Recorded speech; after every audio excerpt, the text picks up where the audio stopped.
Today we'd like to talk about fundraising. I think a YC founder really put it best. He was like, fundraising is the only thing that in the span of 90 minutes, you can go from being on top of the world to being completely fucked to being back at like most successful human. Nothing else really that conveys that roller coaster. What we realized in hindsight is that we just had no clue how to do these fundraising meetings in the early days. When we went into these meetings in the early days, we pitched ourselves from the product point of view a lot. We'd say, hey, we had these awesome moments playing games, we've had these great moments that we weren't able to share, and here's some cool tech that we've built that lets you share these moments. And people would play the demo, it was a great demo, but ultimately they'd be like, okay, this is a cool idea, and they weren't that interested in actually investing. The big thing that we realized was that we can't go into these meetings with a product and user-facing demo. Venture capitalists are looking for those outliers, and that means that what venture capitalists care a lot about is the size of the market that you're entering. Because there are very few markets that can sustain billion-dollar companies or billion-dollar exits.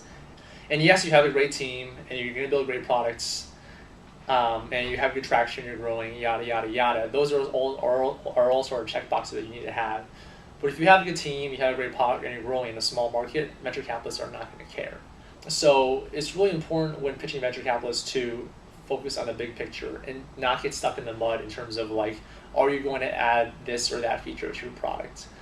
When we actually did fundraising post-YC, what we did is we presented the market first. We went in and said, hey, we're going to be the future distribution channel of mobile gaming.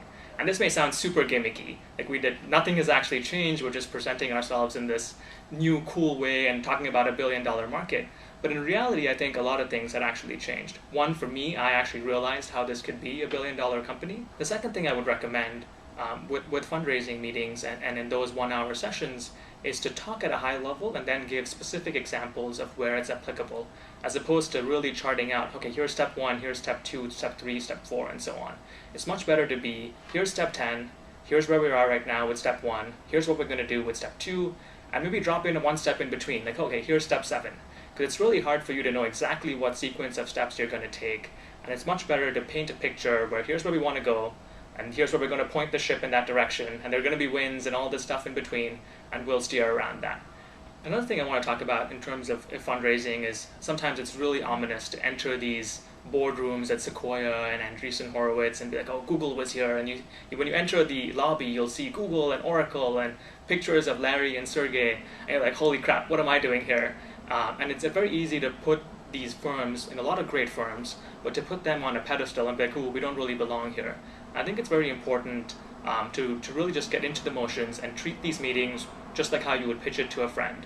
And there are obviously some tactics that you need to use in these meetings, but don't hype it up too much. It's easier said than done, but the more natural you are and confident you are, the better you'll do in these meetings.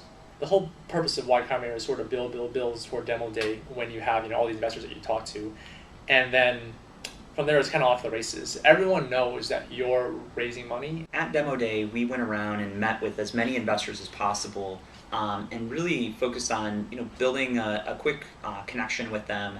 If you're not part of an incubator that has sort of demo day where there's kind of this artificial deadline or check mark that creates a sense of urgency, then it's your responsibility to do that. So you should probably bring your product to a point that you think is doing well, and then just schedule tons of meetings. The best way to get people to actually put money down and invest is to create a sense of urgency. And you should actually feel this, because A, you want to get back to working on your product as quickly as possible, and B, you want to raise as much money as you can to grow your company. And one of the best ways to convey a sense of urgency is to just have as many meetings booked in as small a period of time as possible. So we had our schedules booked for 3 straight weeks. And the reason that's important is that you want to build momentum when you're fundraising. You don't want to stagnate.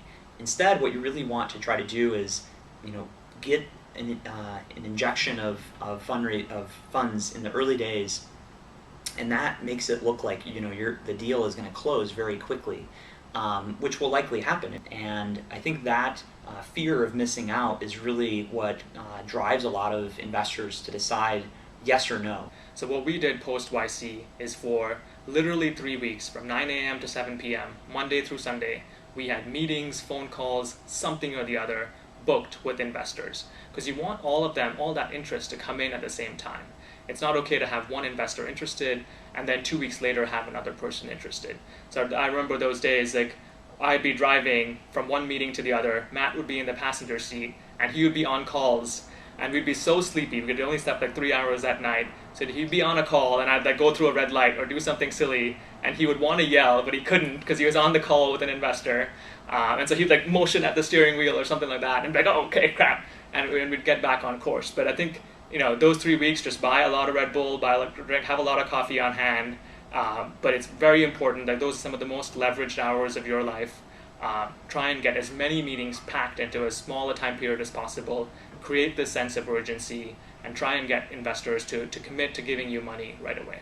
All right, well, that's all we can offer right now on fundraising, but we're going to have a second episode coming up next week, so stay tuned.